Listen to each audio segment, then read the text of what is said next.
What have you thought of what you've heard today?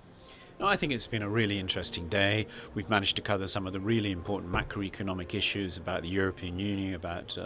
immigration, around the things that need to be done to make sure the gap,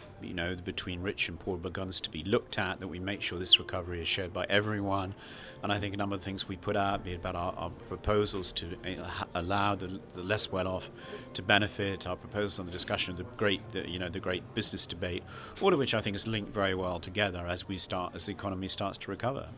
If you had a completely free choice about what issues you wanted to highlight on a day like today, would Europe and immigration actually be on that list, or is that being driven externally? No, I think, look, at the end of the day, we wanted to talk about some really important issues about how we make this recovery work for everyone, how we get involved in a business debate where we are better able to explain what business does that's good for society, but what we need to do that's better for society that we're listened to, because that's important in a run-up to a general election on an ongoing basis. And in and amongst those things, I think the things that worry business most, frankly, yes, are the issues of European Union and immigration, as well as some of the policies that have been espoused by the opposition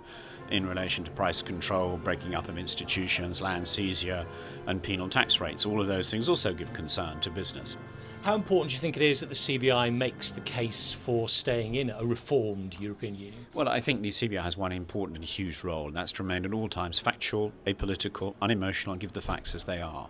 And what we've done about the European Union is we've really, as you know, with our report, The Role of the UK in the World, it really did look at all the issues, the pluses, the minuses, the options, including leaving, whether you can be a Norway or a Switzerland. We concluded that it's very clear that being in the European Union is in the interests of the United Kingdom and all of its people. But it would be better if there were some reforms to the European Union, reforms that would be better for the whole of the European Union, not just for the UK. And in that, we have a lot of allies around Europe, both in business organisations and in governments. And we need to engage with them to ensure that the sort of things we need in the European Union about really competitiveness and jobs is about completing the single market, extending it to services, to the digital economy, making sure we deal with the question of over-regulation and unnecessary regulation, be it in Brussels or gold-plated in Whitehall. All of these things are critical, and everyone across the continent knows that we have to do this in order to really move the economy forward.